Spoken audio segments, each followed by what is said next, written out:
Hello दोस्तों, welcome back. मैं आपके लिए लेकर के आ गया हूँ क्लास 10 का वास्तविक संख्याओं का पूरा फॉर्मूला। यहाँ पे आप देख सकते हैं वास्तविक संख्याएं हैं और इसके लिए मैं पूरा फॉर्मूला बना करके पूरा फॉर्मूला चार्ट लेकर के आ गया हूँ।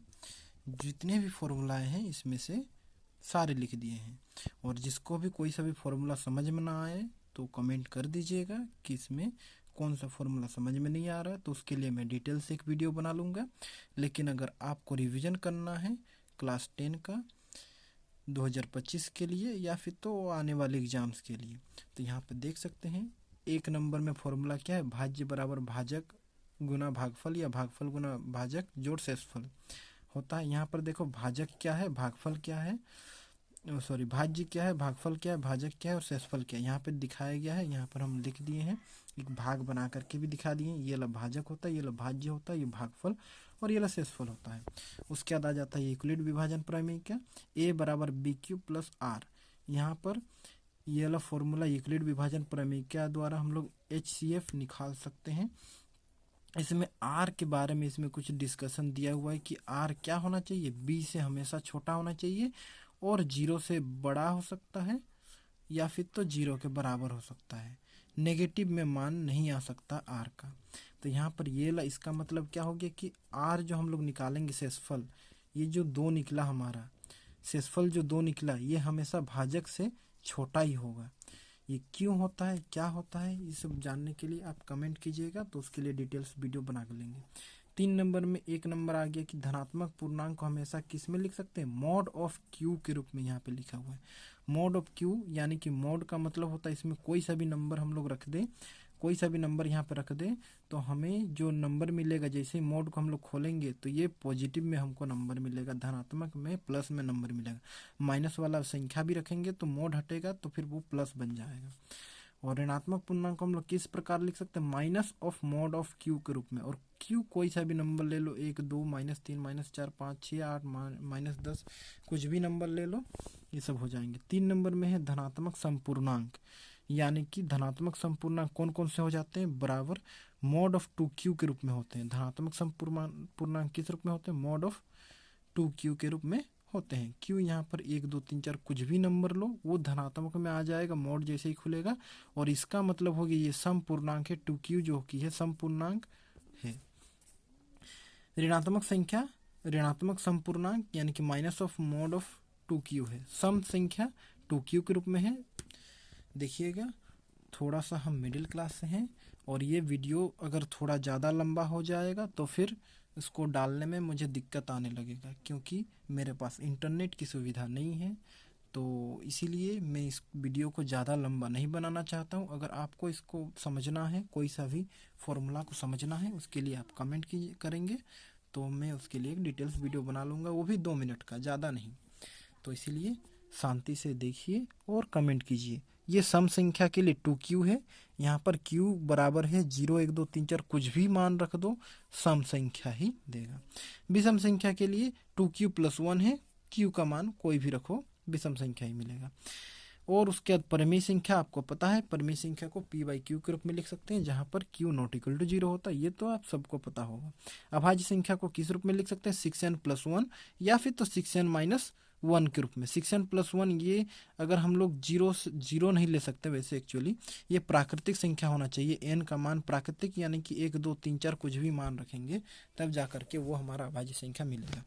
तो यहाँ पे ध्यान दीजिएगा कि ये जो 6n + 1 है, 6n + 1 ये जो अभाज्य संख्या निकलेगा इसमें 7 से स्टार्ट होकर के निकलना शुरू होगा। ये 6n - 1 ये 5 से शुरू होगा, 5 से निकलता हुआ चला जाएगा।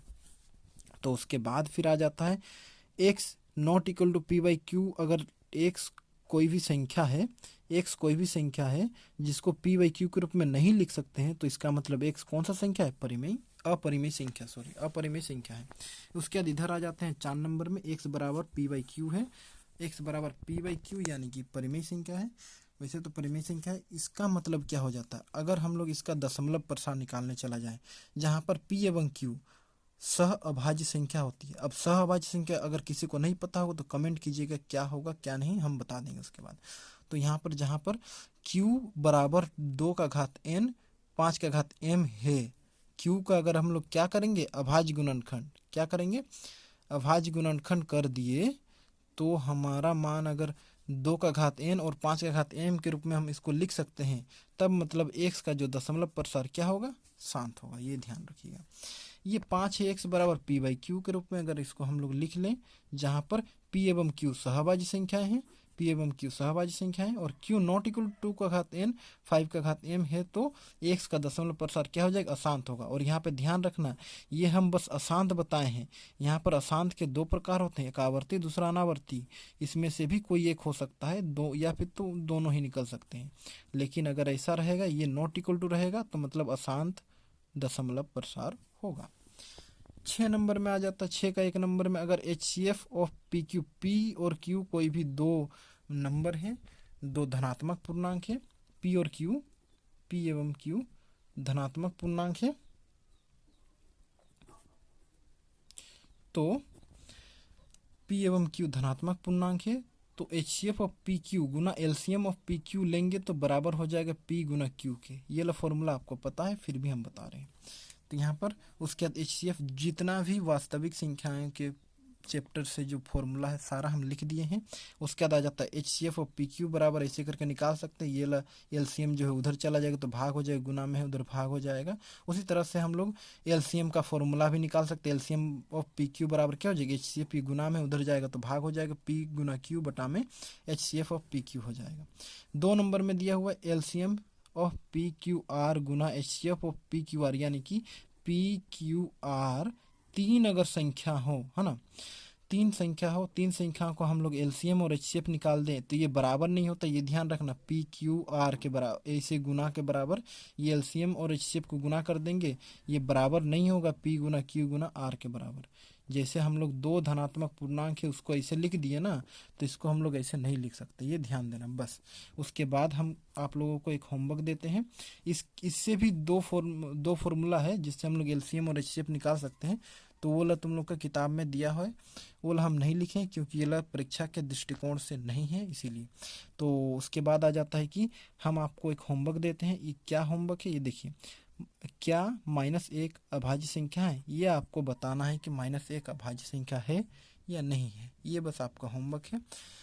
तो चैनल को लाइक, सब्सक्राइब और आगे आने वाले जो वीडियोस हैं इसमें कमेंट भी कर दीजिएगा कि अभाज्य संख्या है या नहीं है। उसके बाद आगे आने वाला जो वीडियो है बहुपद के जितने भी फॉर्मूला है उसको बनाएंगे, तो इसलिए सब्सक्राइब कर दीजिए। अगर आपको तैयारी करना है क्लास 10th का एग्ज़ाम का, कोई सा भी प्रिपरेशन करना है, तो आगे नेक्स्ट वीडियो में आपको मिल जाएगा। मुझे पता था कि आप लोगों को PDF चाहिए होगा, इसीलिए मैं ये PDF वीडियो के एंड में ऐड कर रहा हूँ। तो यहाँ पे ये रहा PDF, जितना भी हमने फॉर्मूला लिखे थे वो सारा फॉर्मूला का PDF यहाँ पर बनाया हुआ है। तो भूलना नहीं, चैनल को सब्सक्राइब, लाइक और शेयर हो सके तो कर देना अगर आप अपने दोस्तों का भला चाहते हैं। तो उसके बाद फिर ले आते हैं दूसरा और एक वीडियो में आपका स्वागत होगा, वहाँ पर तो हम स्वागत कर ही देंगे। तो थैंक यू वेरी मच। और उसके बाद और भी कुछ हम बोलना चाहते हैं कि यहाँ पर जो है आपको साउंड का दिक्कत होगा। मेरा मोबाइल भी उतना अच्छा क्वालिटी का नहीं है, तो आप थोड़ा सा कॉम्प्रोमाइज़ कर लीजिएगा और क्वालिटी का देख लीजिएगा। आप लोगों को अगर कुछ दिक्कत